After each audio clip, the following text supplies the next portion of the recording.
take too much. We've been dying to speak with you, not literally, but figuratively speaking.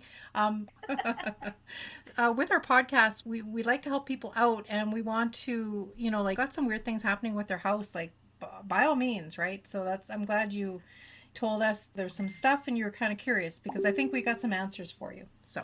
Oh, cool. Yeah, but like there was stuff that goes on here all the time. It's really crazy. But you know what? Honestly, though, you have got a cool effing house. Like the history, you probably have the most historic house in the city. I'll tell you that much right now. Really? Your house carries a lot of weight, so I could see where there'd be like a lot of energy there. You know what I'm saying, right? Again, this is Jas. And Sher. And you are with Giving Up the Ghost. Today, and we're back. Yay! So today we have a lady. Can we use your first name? Do you want an alias? Do you want to give yourself a new name? Do you care? I don't know. This is a chance for you to be reborn all over again. Just kidding. Well, we can just use your first name, of course, right? Sure. Okay, so we're speaking with Tracey. She lives locally in the Norwood area. She had approached us and told us of some things that were not quite cool going on in her house. How long have you been in your house, Tracey? 10 years. And you own it and you don't rent it or anything like that? No, I live in it with my kids. Yeah, okay. So you've raised your kids there, is it fair to say, kind of? Yes. Yeah. Okay. And I have my granddaughter that lives with me now. That's nice. Oh. Except she hides your phone from what I hear. Yes, she did. She loves phones. Start them young. Just kidding. So did you want to give us, like, I can read what you wrote us, but did you want to give us background as to what's been happening that was kind of like off with your house that you said that was kind of concerning?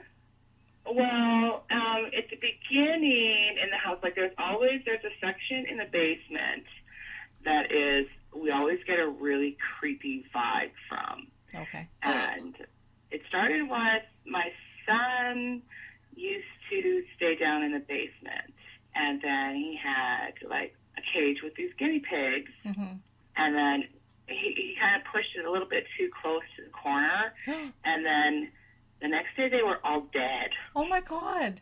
Oh my God. They were all dead. So I thought, well, maybe he gave them some bad food or something, or it was really weird. And then he had a rabbit, and the same thing happened with the rabbit. Oh my God. Oh my God. And then we had a radion test in the corner because I was told that sometimes there's leakage through foundations with too much radion. Yeah, that's fair. Yeah.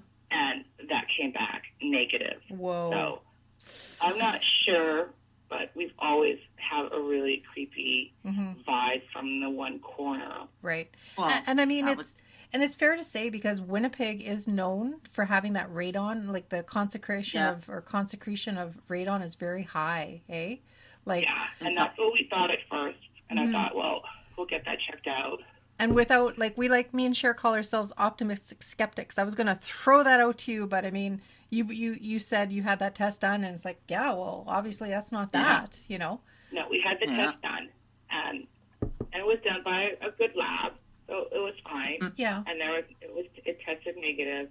Right. So, and then I would just notice small little things, like some little jewelry boxes, not jewelry boxes, but small little, like you wind them up and it makes some music. Yeah. Oh, yeah. Mm-hmm.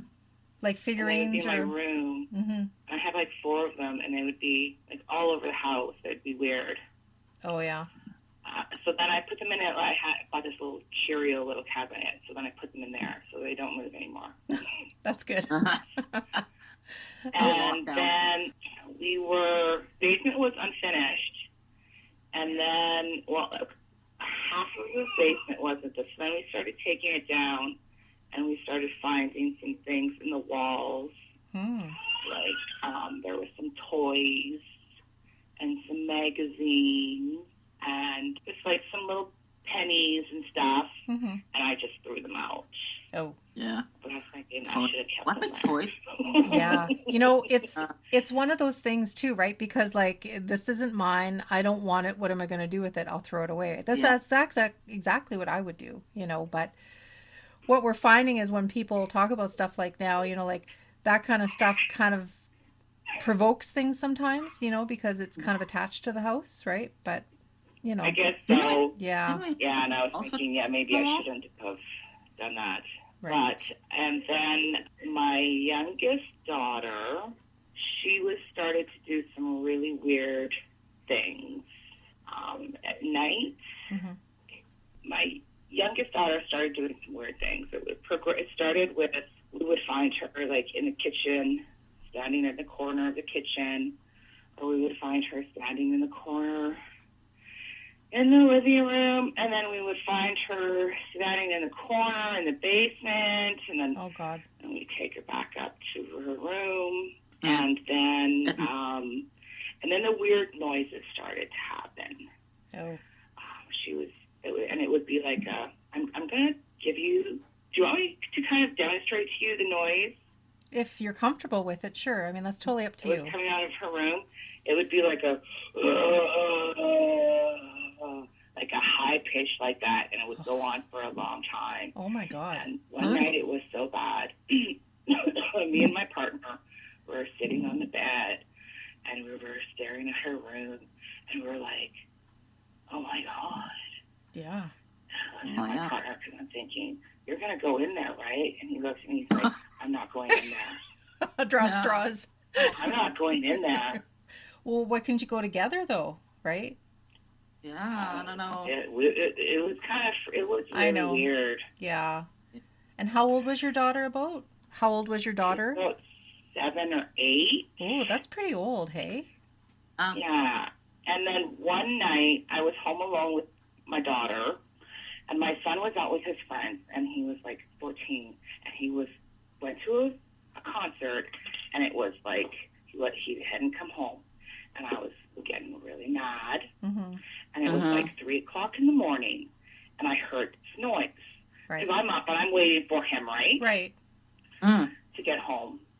So I hear this noise, so I go to the top of my stairs, and there's a long hallway, like it's pretty big, and at the bottom of the stairs, I call him the Dark Man. Oh. Who? And that was my first time seeing him. Right. And it was like, I'm getting goosebumps. Yeah. And I was like, oh my fucking God. No shit. And I ran back into my room. And I was like, oh my God. That's freaky. So then, and then it was always this weird feeling between the hours of like between 3 o'clock to 4 o'clock. Oh, Tracey, why did you have to say that? That is the worst. That's what they say, right? That's what they say, that when the veil is the thinnest between our world. Yeah. Always, we would always find her in the basement between 3 and 4 o'clock in the morning. Always. And the noise would always be at that time. And that's when I would see who I call the Dark Man. Wow. He was in like black, and he had this black shit. He was just looked mean. Really, eh? Oh, I think I know who that is. Yeah, I think I know who that is too, maybe. I mean, for the, it's always kind of... He had a hat, and it was at the bottom of the stairs, and he had his hat, and he was just like, and I was like, I was expecting my son. Right. Yeah. Yeah. Home. Shit. Yeah, that's a surprise you don't want. Freaky. And going back to your daughter, though, did you ever ask her what that was, or if she was asleep? Did you ever talk to her about that? I had some people come in through the house. Oh, right. Okay. And they were telling me that something had attached themselves to her, specifically. So then they did some cleansing of the house, and then they did this thing with her pajamas and one of her favorite stuffies. And then they had us put mirrors on the windows of her room and the doors. Oh, okay. I was told that the significance of that was that if they saw themselves, they essentially be scared and leave. Right. Yeah. Okay, well, that makes sense. That's what I was told. Yeah. So then it stopped. Oh, but after that, whatever it works. stopped. Right. Whatever works. Yeah. Right. Exactly. Yeah. And sorry. I took the mirrors down about a year ago. So. And everything's been good? And there's just weird little stuff. Oh. Weird little stuff. Okay. Just weird. Well, they say you're supposed to smudge your house on a regular basis too, and you're supposed to be the one that does it. So I'm not too sure. We're just like, we've been learning stuff as we go along kind of thing. So that's what we've been told, right, Sher? Right. So, yeah. I mean, I guess I would probably say for yourself, it might be good just to get yourself the material, like the sage and the cedar and everything you need to make like a smudge kit. Yes, I was told, because someone else had came in and they had told me that sage wasn't good enough, that I had to use the cedar. Right. And usually I had to take some salt and put some lapis in it. Okay, yeah. Sea salt is very good too. They went to that area, and then they went into the area in the basement, and they're like, you need to close this up, and you need to put a door in here. Wow. And lock it up. Ew. That's freaky. So I was like, oh, yay, thank you. Oh, God. Yeah. Thanks for sharing. Thanks for reconfirming how shit scared we are. Yeah. Wow. But and I'm just curious. Weird noises and stuff. But, but it's an old house. Pretty cool. But it's an old house. I mean, you're going to expect creaks and noises and you know. Yeah. And my neighbor across from me, he was actually born in this house. Very cool. Really cool. He was born here. I bet you I can probably, when we get into explaining, I can probably tell you his last name in a little while, actually. So in saying that, and I got 2 or 3 more questions. Maybe Sher has a question. We're just so inquisitive is what it is. For sure. With your dog. Well, I believe, like myself, I believe in this kind of, I know some people think it's hokey, but for myself, I am a firm believer in things are different and you can't explain everything. That's right. Exactly. Yeah, no, I know. We like to think that the paranormal is just a science that people have, they have not discovered yet. Like it's just something, it's there, but we just have not made that connection yet. You know what I'm saying? Like anything's possible. Really. Oh, for sure. Totally. For sure. Both me and Sher, we've had our own collective experiences, and that's why we call ourselves optimistic skeptics, because your experience may not have happened to us, but we've had our own enough for us to believe. Do you know what I'm saying? So. But in saying that, with your daughter, so she was about 7, 8 when that happened, and how long had you folks been living in the house up until then? Like when was? Probably about 4 years. Okay. And nothing happened before she was like around 7, 8? There may have probably been something, but I hadn't noticed. Right. Right. There may have been some stuff, but I probably didn't notice because, it starts off with small little things, right? Right. Right. What were you saying, Sher? I do have 4 children. That's a house full. Wow. I was just wondering if all this kind of shit sort of stopped after she got older, like when she maybe would have been about 8 or 9. Because it was like a lot of kids there. Yeah. I have to really sit down and think about that. But she is just turned 14. So 5, about 8 or 9 maybe. Okay. And is she how does she place among the kids? Is she the youngest or the oldest, or? She's the youngest. Okay. I could see that, yeah. Cool. And did you have any larger pets that were still alive in the house at that time? Like, did you? That sounds so cruel. No hamsters or bunnies? Oh, geez, that's so scary. That's scary. Just killed the bunnies and the guinea pigs. But do you have dogs or cats or anything like that ever? They never went downstairs. Yeah, but just overall in the house, did they just all of a sudden bark or stare at stuff, or? I really couldn't tell you. Yeah, I just thought I'd throw it out there. Yeah, that's fair. Weird. Yeah. You never know what cats. My dog barks all the time. Like a plane would fly over my house and he barks. Gotcha. So. Yeah. No, I get that. I have one of those. And you said you were doing renovations. Would that have been happening around the same time that things started to appear? Like, were you doing renovations around that time, or was that before? It was doing the renovations, and then all the weird stuff happened.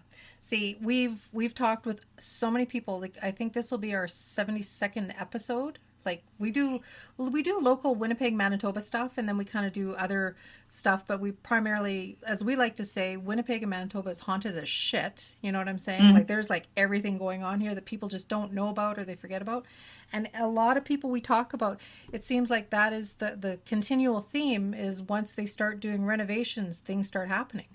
Seriously. Yeah. People don't like that shit. They don't want people messing with their house, I guess. And the basement was completely, there was just one room in the basement. Other than that, it was just an empty shell. Really, eh? Okay. But the basement wasn't in the house when it was built. It was lifted in the 60s, and the basement was poured then. Yep. Other than that, it would have just had a coal chute.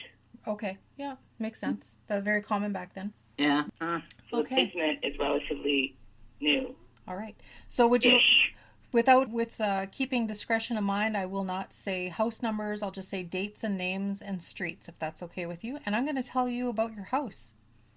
That's awesome, because I would really be, I know it's an older house. And all I know was that it was built for the mayor of St. Boniface before they amalgamated and joined into Winnipeg. Exactly. So that's all I know. Perfect. And that's where we'll start off here. So your house was built in 1899 by the city records, but like you said, that was after the city amalgamated. So those are City of Winnipeg property assessment records. And it is very possible that the house was built in 1890 for the fact being it was the mayor at the time. You know what I'm saying? Or he was to be the mayor, and he was a very, very important fellow. So it's kind of difficult to trace the records. Anything previous to that was listed with anything other than the city of Winnipeg. The gentleman that the house was built for was a Roger Marion, and he is one that Marion Street is named after. So that's pretty cool. Yeah, that's what I was told. Actually, I was told it was a Marion. Kenny was his middle name, and Roger was it. Okay. One of those. Right. Either Kenny or Roger was his first name. Okay. And one was his middle. And that's what I was told. Yeah. You know, you're pretty, there's a lot of connections with a lot of the names that play in. It's pretty cool. So the rural municipality of St. Boniface was established in 1880. The town of St. Boniface was declared in 1883. And then City St. Boniface came into effect in 1908. So there was a W. Kenny, but he was the alderman. He was like a counselor to the city of St. Boniface from 1911 to 1914, and then again from 1916 to 1919. The counselor, W. Kenny, he actually had Kenny Street named after him. So his So his occupation, though, was listed as a Teamster building contractor. So that's how I knew he was never the mayor. And that's I kind of went on like a deep dive, you know, like I fell down the rabbit hole because I'm getting all these names with all these dates and stuff. So he's a Teamster dude. He was one of those guys, yes. And one of those guys. You get mad at me and you're in the grave. Well, he didn't live in your house, but your street was named after him many, many years later. He actually resided on Horace Street, not too far away. Okay.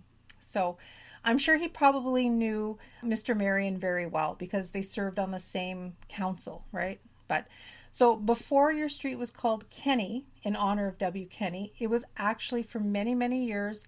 Actually, for up until 1928, it was known as St. Joseph Street. Now, there is a St. Joseph in St. Boniface. I'm not sure what that was named, but it was very common for them to renumber houses and to also rename streets, okay? So from 1899 to 1928, your street was known as St. Joseph Street. So very, very common for them to do that.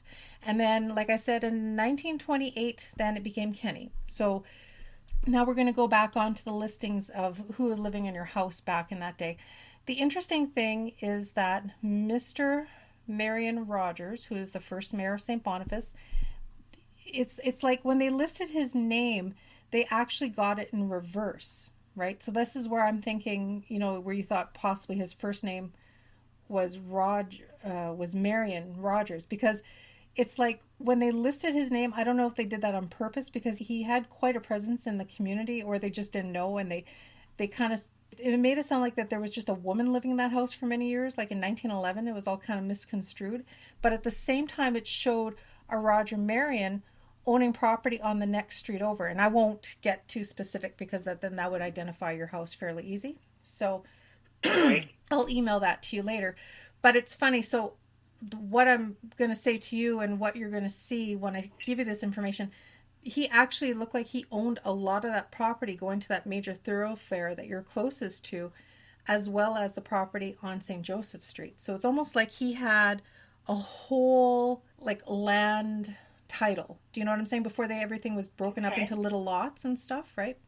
So in 1911, he was actually listed, his profession was clerk, Department of Agriculture. But this gentleman, he held so many prominent positions. Like he was a bigwig, right? Anyway, but again, like I said, if you look at the land, the area, if you remove the existing streets and how they intersect, when I send you the information, you'll see how large the lot would have extended, and again, which is very common in those days. And then, once the property assessment people in the city get their hands on property, then they start lotting everything and then charging people extra property tax. And then usually people give up certain portions of their property because they're not going to pay like triple the property tax, right? So yeah. Again, so St. Joseph property was renumbered, and I said it was divided, it was renamed. And then in 1919, there was only one listing for Roger Marion on Kenny Street, and that was his wife, Julienne, and they had raised 9 children that we can find in that house. Okay? Wow. But it gets better. This is just the public records. Like I said, I did a genealogy deep dive after, so wait till you hear what was all going on in your house after. So in 1920, like I said, because there was different plots of land and different addresses on adjoining properties and stuff, so the second address for Roger Marion disappeared. Okay, so I think this is when they were cutting everything back. And again, that would explain if the lot was so large that possibly there was more than one house on the property, like, because when they're doing homesteading and stuff, again, because the house was built like in 1890 and he had all these children and more that we found out after, it is very more and more. Yeah, somebody left the baby making machine on. It's very possible. So were they all, I would assume that they were all born in the house? I think a few of them were. Yes. Yeah. And a few of them can't find death certificates for. There's no money in podcasting, so I've got you on my iPhone speaker, I've got Cher on my computer, on Messenger, Facebook, and I've got 2 microphones in both directions. So if you don't hear us, I totally get that, Yeah. Anyway, but for what I could find on my first run, I could find that Roger and Julian, they had 6 daughters, Lumina, Mary Allard, Mary Roger. Those are the ones that became nuns. And then there was a Lucy. And then I couldn't find the 2 other names at first, but they also had 3 sons. They had an M. Joseph, an Omar, and a Paul Joseph. So now going a little further into my deep diving, I won't read you the whole, because I found so much. I can't go through 31 pages right now, but it's so fascinating because how this gentleman came to be, he was like a politician. As we know, he was the first mayor of St. Boniface. He actually was born in York Factory, Saskatchewan. And he was born into a very prominent Métis proud family. So this gentleman is very Métis proud. Like he is a big in the whole revolution and everything, right? So he worked for several. So the short of it, and I'll give you the longer description because I think it was in 1912 or 1913. I have the article. They interviewed him and his life, and it's so fascinating how much detail of he went through the rebellion. He was held captive at Fort Garry by Louis Riel's men, even though he was Métis. Like there was a lot of upheaval back and forth, right? Like what side are you on, and all that kind of stuff, right?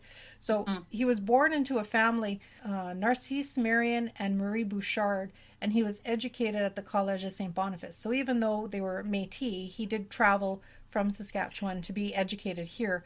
He worked for several years at the trading post of Charles Bottineau in Dakota Territory after the 1862 Sioux Massacre, and he was later employed by the Customs Service in 1872 to 1876, and then he served as a Manitoba License Commissioner from 1879 to 1885.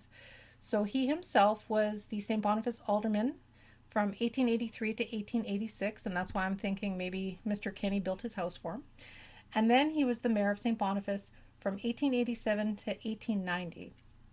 And then he was elected Conservative MLA 1886, 1888, and then 1896. So was he a part of the amalgamation into Winnipeg? Was he a part of that, or was that separate? It doesn't say that he was directly a part of it, but he had his hands in so many different operations. I would believe that he was. Okay. Yeah. Cool. So he was also. So that's what I was told. Oh yeah, no, I wouldn't doubt it either. It says here in 1891 he was actually elected president of the Union Métis St. Joseph. Now you see where the St. Joseph comes in, right?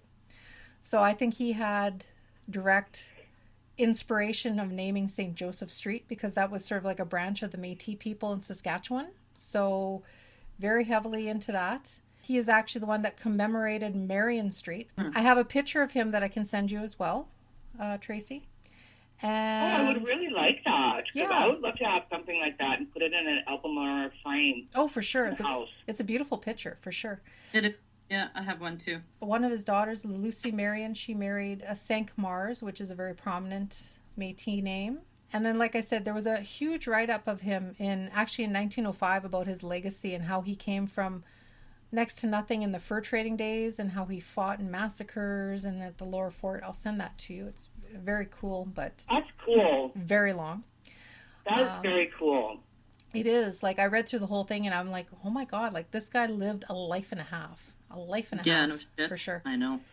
Now, with all his children, unfortunately, 2 died fairly young in their 20s and 30s. Their first son that passed away was in 1913, and it's always tragic when a parent, witnesses the passing of a child prior to them. You always think that you're going to outlive your children, or your children are going to outlive you. Alexander Marion, it said of Norwood, age 38, lost his battle while bathing. I don't get this, but he was bathing in the Red River, and this is in 1913 near Wellington Crescent. It says at 3 o'clock, so maybe he had a little bit of a drunken excursion because he's 38, right. 3 a.m. You don't go swimming in the Red River. So his name was Alexander Horace Marion. They give his address in the newspaper because that's what they did back then. Yeah. I know, nice. It says, and he lived in your house as an adult as well. So he was seized with cramps and he drowned. Constables Reese of Fort Garry Police and George Everett of St. Vital Police were summoned by volunteer rescuers. They succeeded in pulling the body out of the water by the time the police were on scene, and before it had been in the water 10 minutes, efforts to resuscitation were made, but without effect, and after over half an hour, Clark brothers who tried to resuscitate him, fortunately they did not. So he did decease, and he was known to run St. Boniface fruit stand. Yeah, and then it says Norwood Fruit Store. He was the manager of that. Not sure where that would be in position to nowadays, but it said he lived in St. Boniface all his life. He's survived by his parents, Roger and Julianne. It says he has 6 sisters and 2 brothers. So prior reports that I had of the children were correct. And then they list, and again, I'll send this to you, it lists all the names. 3 of his sisters were nuns, so it was a very, very strict Catholic family. I emphasize the strict because you said this gentleman looked very strict, right? I know he looked very ominous, and he did not look, he looked very mad. Yeah. It's funny because I know back in the day, and this is just from talking to my own relations, the whole idea, like in a Catholic family, you send your first boy to be a priest and your first daughter to be a nun. That's usually the way it was, right? So right. In this case, they had 6 daughters. They sent the first 3 away to be nuns. Those poor girls. Well, I'm sure they lived the longest too, as you'll see later on. But in 1915, Roger Marion, he decided to resign from his official duties due to ill health, it said. That's that portion. And then on April 15th, 1920, Roger Marion, he did pass away. So it said here that Roger Marion, former member of the Manitoba legislature, one of the best-known French Canadians in the West. When did he pass away? In 1920. Well, April what? April 15th. That's when I bought my house. On April 15th? On April 15th. Holy shitballs. 2009. Wow. That's freaky. That is freaky. That's weird. It is weird. That's when you said that. I was like, wait a minute. What? Yeah. That's when I took possession of this house. Yeah. Wow. Interesting. Wow. So he had passed away from pneumonia on the Tuesday night. So he did pass at the family residence in Norwood. So he did pass away in your house. And that was the senior gentleman. Wow, that's weird. Yeah. 1920, that Kind would of probably be coincidental. It's coincidental. It is coincidental, yes. Yeah. So again, in this obituary, it lists all his children, all the nuns, and his wife, and the funeral. And it said that he was buried. Oh, the funeral was at the St. Mary's Cathedral, and then to the cemetery. So he passed away in the house. He passed in the house. I think he had taken sick for some time because he had resigned, and then his health was deteriorating. And I believe he was 79 years old. I would be curious to know which bedroom. Yeah, no shit, he occupied. It's hard to say. How many rooms do you have in your house? Well, there are three upstairs, but the bathroom, I was told, was a bedroom. And of course, then they changed it, and then there was plumbing put in, and there was a bathroom was made into a bathroom. Right. But originally, there would have been 4 bedrooms upstairs. Okay. And I mean, not to put anything in your head or anything like that either. With his son... Oh, no, I know. I know exactly what you're saying. But I'm just curious because my youngest daughter has moved out of the bedroom that she was occupying at that time. Right. And we have moved my granddaughter into there. And sometimes at night, granted, she is only a year and a half, and I understand that, but she screeches at night at certain points at times, and it's kind of a little unnerving, weird. Yeah. So the noise you heard, could it possibly be sounding like someone struggling to breathe from pneumonia? That's interesting. The noises that my daughter was making? Yeah, you know what I mean? Was it sound? Do you think that sounds like someone struggling to breathe? No, it was not like that. No. Okay, it good. was like this deep stomach, from the pit of your stomach, kind of. Right. Okay. Like good. a guttural sound, right? If you heard it, you would get the fuck out of there. Yeah, I've never heard it. Sorry. Yeah, no, that was not it. Okay. Okay, good. Okay. So, in any event, there was a further follow-up. So there was his obituary, but then there was a follow-up to his funeral. So if you can imagine, okay, so you know the St. Boniface Cathedral, right? Yes, you know how big, and it was the place, right? So apparently this reporter goes on to describe it the next day, saying it was the scene of one of the largest and most impressive funerals in years. Yesterday was it says, obsequies of the late Roger Marion were held, attended by nearly 1,000 friends of English, French, Belgium, and other nationalities. Wow. Yeah, he was pretty dignified. The cortege from his late residence, so they had an actual procession from his residence all the way to the cathedral, right? St. Boniface Cathedral. Aww. And then they entered the cathedral, held by the ex-alderman Fred Waller, William Edgar, ex-trustee S. Carson, ex-trustee C.D. Carson, W. Lajamodier, ex-MP Captain Theobald, D. Joel, and Alf Goulet. The pallbearers were, and then it goes on again, blah, blah, blah.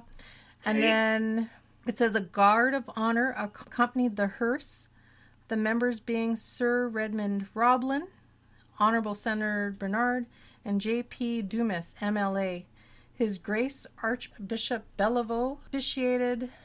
Oh my God, look at all this. Lots of names, yeah, right? and it said the solemn mass of the Requiem, of which Reverend Father Jubenville, rector of the cathedral, was celebrant, with deacon and subdeacon, Very Reverend A.A. Cherrier, P.A.V.J. Reverend Father Blaine. It's like the who's who of St. Boniface, Métis royalty and everything here. Shit. And it says, list a couple other names, and says the service was fully choral, H.C. or C.S. Heller conducting the choir, someone Dorval presiding at the organ. The interior of the cathedral was fully draped. Among those attending were prominent citizens of Norwood who paid their respects to the man who was responsible for the construction of the Norwood Bridge, which is really Marion Bridge. The name being given also to the main street leading into the St. Boniface from it. And the city council and school board was well represented also. And the city's, goes on, where is it? The city's mourning was indicated by Union Jack flying half-mast at the city hall. So he got like a soldier's send off, pretty much. Yeah, he was very prominent, so well known. Wow. Yeah. Now, in continuation to the history of the house, we're kind of halfway done. Like the most amazing part, like totally, like I got chills when I was researching. I was like, holy shit! Like this guy was Mr. St. Boniface, really, if you think about it, you know, or Mr. Norwood, I guess you would say. And it's got here after Roger passed. Julianne was listed as the owner of the residence, and she remained in the house up until about 1927. And then in 1928, that's when, it was 1928, right, when the street was renamed from Joseph to Kenny. Said this must have been when the house was vacant in 1928, because I found lots of advertisement for it to be rented out. Unfortunately, women were viewed a little differently back then, so there wouldn't be as much on her as there would be him, unfortunately, right? So I'm thinking with her age, you know, she wasn't as old as him.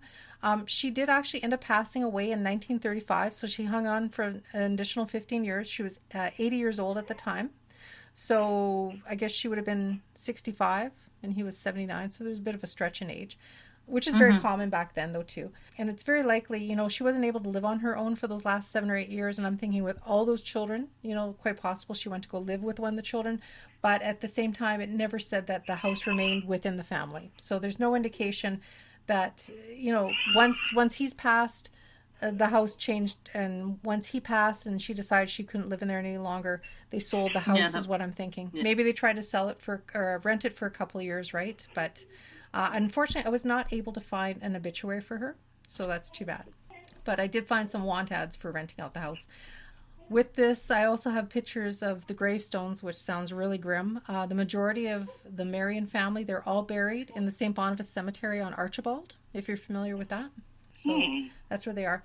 Now, here's the interesting thing. When I try to find an obituary for Julianne, because I just feel so ripped off, because it's just like, he was so prominent. She was the woman behind the man. Could we not give her some kind of credit, like a send-off, you know? Yeah, no shit. Like, come on, people. Right. Like, shit. I know it's like... Unfortunate the times, right? It is, right, exactly. Because, God forbid, putting an obit in the paper costs money, right? Yeah. Anyway. Right. So, in saying that, I fell down a rabbit hole. I found a genealogy site. I probably found more information than I really needed to know, but it listed all the children they ever had, including the ones that passed away in infancy. So this is what we're thinking, is there were 9 children and then 2 had passed in adulthood while they were alive, but there was actually a listing of 15 children. Oh my goodness. Yes. So now we can't substantiate whether they were all born in that house or if they all passed in that house, like the infants in that. But I mean, the dates kind of line up, you know, like how everything was. And there's some kids I can't find actually too. So you have to put your mind in how things were in the late 1800s and early 1900s. You know what I'm saying? That was a very common thing. Very common. Yeah. I mean, it's amazing. And it was very common to birth your children and have them at home. Very common, yes. You don't go to a hospital for that back then. That just didn't happen, you know. And not just the living and dying thing, but I mean, just the fact being that it's amazing they had 9 children survive out of, because usually, 15. Because, you know, with all the disease and illness and everything that happened back in those days, you didn't have inoculation, you didn't have vaccines. So, I mean, you know, if you've ever walked through a cemetery, you'll find like a whole section of a family with gravestones, and you'd be lucky if the children made it past 5, really, you know. And that's just... that is true. You know, because I had one of my mom's sisters passed away when they had the polio. Right, yeah. Yep. And also, and building on to that as well, I mean, not just them not surviving, but I mean, anything can happen in those days, right? Like, not just illness and stuff, but, and with this, I mean, again, Catholic, staunch, strict, he sounded like a very go-getter, no bullshit kind of business kind of, this is the way it's done kind of, stick your daughters into the convent kind of guy. Like, you don't have birth control. You pump them out. Like that's what you're supposed to do. You're Catholic, and to honor God, you better have those frickin' children, man, because that's, My dad came from a family of 13, so I mean that's... My grandma had 9. Yeah. So, and I think her mom had 15 or something like that. So, those poor freaking women. Anyway, so that's the whole legacy of what in a big long nutshell. Sorry, don't mean to take up your time. Nutshell, yeah. Rabbit hole, nutshell, whatever you want to call it. Yeah. So I'll send all of this to you. And I just have a few other things just to touch on after that they vacated the house. Okay. I have renters weren't always listed. However, if they were longer than term renters possibly, that's why I believe that there were no renters listed from 1928 and 1929. Other possible renters in 1930, there was a Eugene Wilkinson that lived in the house. There was in 1931 a James Kelman. He was a laborer. He lived in the house, but he might have been a possible renter. And then there was no further listings for any residents from 1932 to 1934. But then in 1935, a Walter Knight moved in, and his profession was carpenter. And then he lived in the house until 1942 with his wife Lillian. So that's why I tend to believe they bought the house, because they seem to be the longer residents, After that, in 1943, there was a Robert Gioberti. In 1944, there was a John Very. He lived in the house with his mother, Mrs. John Very. And it said that John Very is listed as a chef at Canada News. I like it when they give the careers. It's, then you can just kind of put a picture to that, right? So, and all the other names that I mentioned, they were either laborers or carpenters. They kind of in the industry type deal, right? 1945. And the Teamsters, maybe. Yeah, right. Teamsters got him in there. Yeah. 1945 to 1946, there was Romeo Lafreniere, and he's listed as living downstairs part of the house, and then Ariel Aubrey resided upstairs. So I guess there was some more renting happening. 1947, Romeo resided there as well still, but then an A.W. Scott resided upstairs. And then in 1948 and 1949, there were no listings for residents. However, they were classified ads posting stuff for sale out of that address. So even though there's no listing for people living there, people were residing in the house. So again, probably just the renters. I wonder, because maybe they don't want to give their name, like sometimes some shifty stuff going on, or privacy, right? I don't want my Romeo's selling furs out of the frickin' house. Yeah. Get your furs. Yeah. See? When I had purchased the home, his sister had owned the house, and he had told me that the neighbors behind me, her and her husband had lived in the house, and they had their children here, and their children were born in this house as well. And then they sold the house to Roger's dad, who lives across the street from me, and he was born in the house. Okay. So I do have some... This is a regular hospital here. It's a baby boom in place. No here. kidding. A lot of movement in the water. Lots of action happening. Then when it was sold somewhere else before, and apparently I was told that the Hells Angels had purchased the house for a short period of time, and they were doing some grow-ops in the basement. Lovely. Because of the electrical in the basement, how it was set up, and the mold that was down there. So, of course, this is what he had said to me. It may not be true. May be. I have no clue. Okay.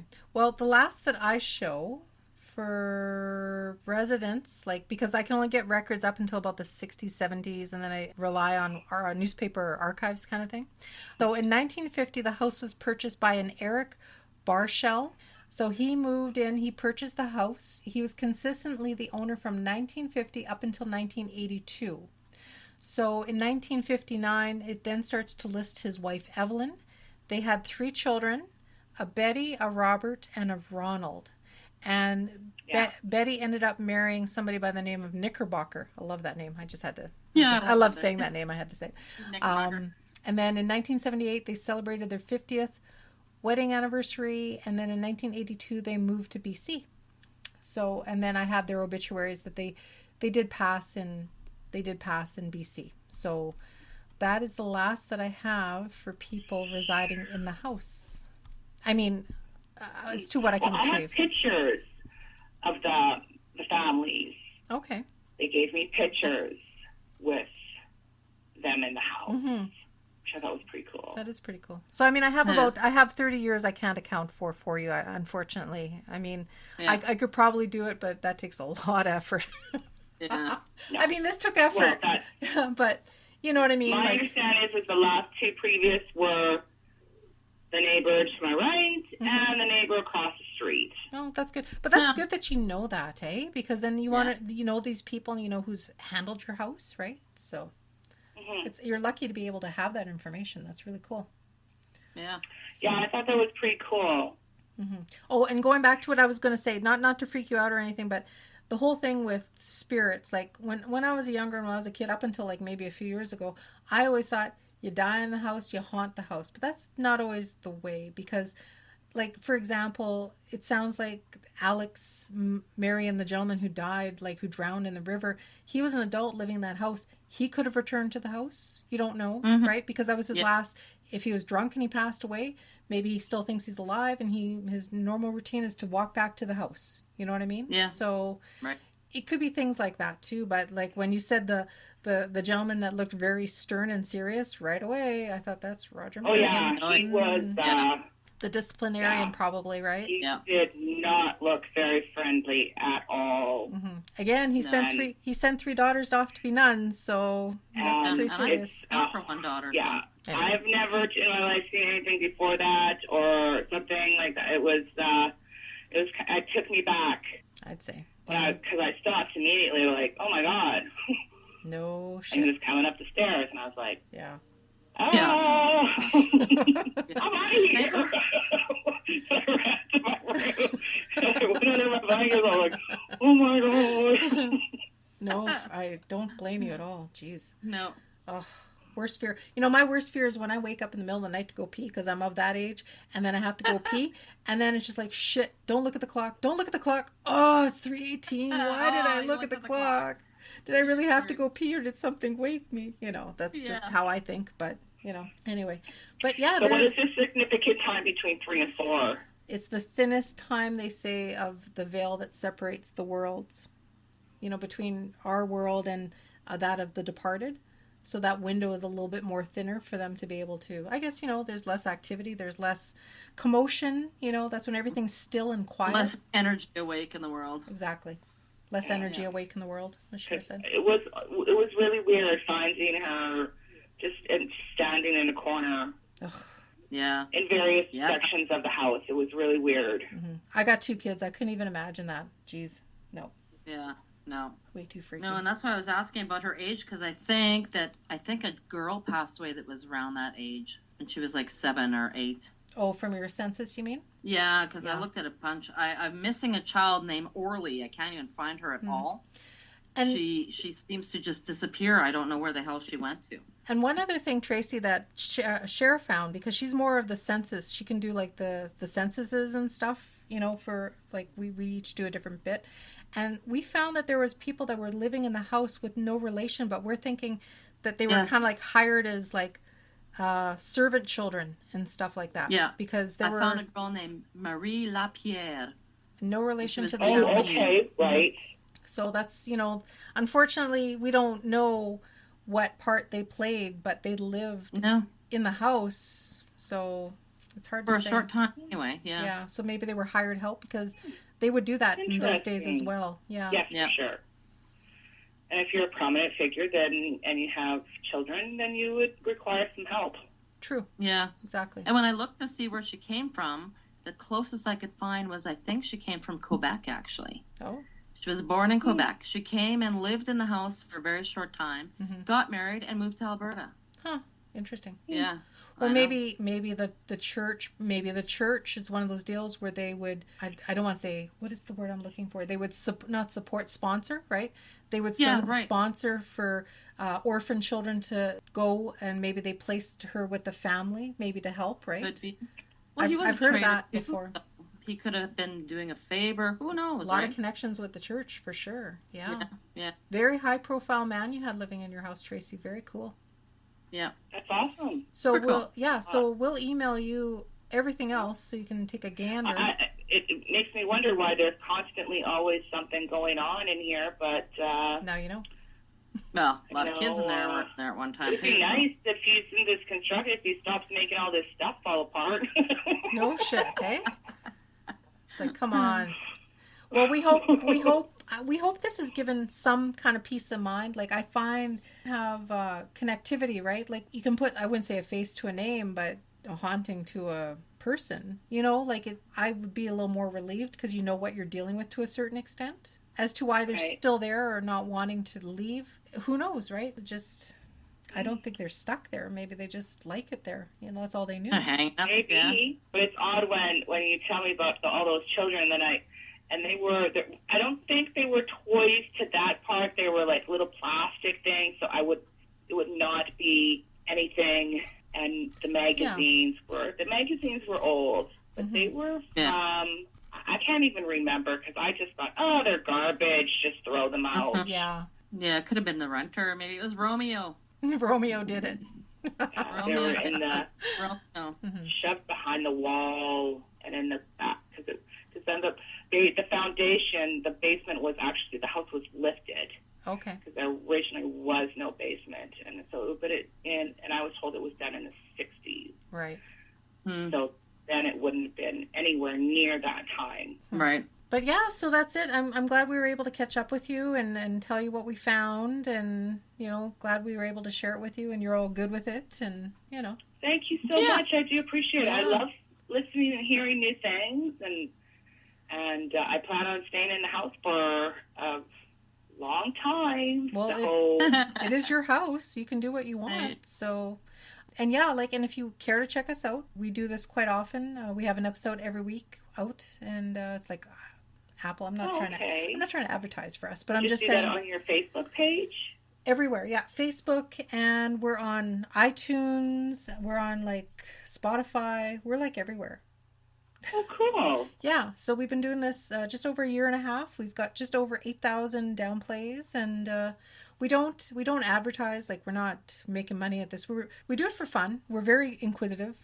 We drink and swear quite a bit when we do this, but it's like a hobby. We just sit around, drink, eat, and talk about ghosts and shit. You know, like that's kind awesome. Yeah. So I can always send you the link to our show. I don't know if you listen to podcasts. If he starts coming up again, I'll invite you over and you can sit here with me at 3 o'clock in the morning. Well, that would be lovely. And wait for the dark man. What I call him. What I always dreamed of. Oh, where is she? Thank you so much. And yes, if you could please send me, I would love to have that and love to put that in a frame. Definitely. I'll send that all to you this weekend for sure. Okay? Thank you. Glad to help. Take care and keep in touch, eh? Okay. You too. Have a good one. Bye-bye. Bye-bye. How cool was that, eh? Another one. Cool. Another one. Yeah, you know, there's kids there that I couldn't find any death certificates for them, you know. I know. And I mean, some of them are like, there's a bunch of them that have like no name. Yeah. And a bunch of that one girl that I found named Orly in one sense is totally gone. Mm-hmm. But then there's a new girl named Lucy. Well, Lucy is one of the daughters, though, I think, eh? I know, but Orly was there in like 1883, but then in 1891, she's not. Yeah. But then all of a sudden, Lucy is there, and Lucy is freaking old already. Yeah. So, I don't know. It's weird. And, you know, to protect the discretion of house numbers and stuff, so without saying too much on the show for the podcast, and once Tracey sees all the information I sent her, which will be great because you can connect the dots. But I firmly believe, because back in those days when you had property lots, they weren't just your 50 by 150. You know what I'm saying? Oh, shit, no. They were like a section. No. So I think in the way it's described about him owning that adjacent property on the other side on that main route, I'm thinking that was all his, and he must have had with that many people and kids, he must have easily have had like 2 houses on that property. He had to have. For sure. And I bet you any money that Marie Lapierre was like someone that took care of half the kids. Right. Yeah. You know what I mean? Had to have. I so can see that, because I do remember hearing somewhere before that when kids were orphaned, what they would normally do, the church would sponsor them and they would start their life. Usually it was like when it was like Irish kids coming from over in Ireland to Canada. But I do remember hearing something of that here. And given that he had huge ties with the Catholic Church, huge. Yeah, and he traded. He was like a Métis trader at one point, right? Yeah, yeah. So I'm sure he must have connections that way as well, right? Well, fur trader, yeah. Yeah. Not say trader. Oh, not a Métis trader. No. All politically correct there, yeah. Yeah. So cool. I mean, I just love when we can make that connection between history and the hauntings. I know, it is. I fucking love that. That's awesome. I know, she's like a big, tall, dark guy, and I'm like, I have that picture from him from, I think it's the, it's like the Métis, I can't remember. I have to look it the up. Hall of Fame, the Métis Hall of Fame. But, that's the Louis Riel Institute even has him. Nice. Yeah, that was pretty cool. That was a very cool picture. So maybe at this point, we will chime out for this episode. Me and Sher are going to be recording some more episodes tonight, some ramble-sodes, we need to get our feed bag on and dinner. We wanted to catch Tracey while we could because she works shift work. And trying to catch her back and forth for the last month, I mean, I'm like, I don't think she likes us. She's hiding. No. It's like, oh my God, I think she's listened to us and she's scared. But but no, she's shift working with the whole COVID thing. It's kind of crazy right now. And I'm glad to catch her when we did. So as soon as I clocked out, we got her done and did the interview. Now we'll do some food. So on this episode, let's quickly tag it out. Okay. And if you want to contact us, where do they do that, Sherry? Givinguptheghostpodcast at gmail.com. Excellent. And again, thank you for listening, tuning in. Sorry for the sound quality. Because of social distancing, we cannot be in the same room for a while. So somebody complained about that, Sherry. But that was on that other site that I'm always trying, on that, what is that, Luminary, where I'm always trying to spam them, right? Really? And someone's like, I tried to listen to you, but 3 minutes in, your sound was crappy. So I'm like, okay, thanks for letting us know. Yeah. Thanks. Very good. Thanks. Bye-bye. Bye-bye. But, so thank you for your patience for the true blue listeners. And thank you. Thank you so much. Thank you for the sound. This is what we got to do to keep her going. And, so anyway, on that note, live every day like it is your last.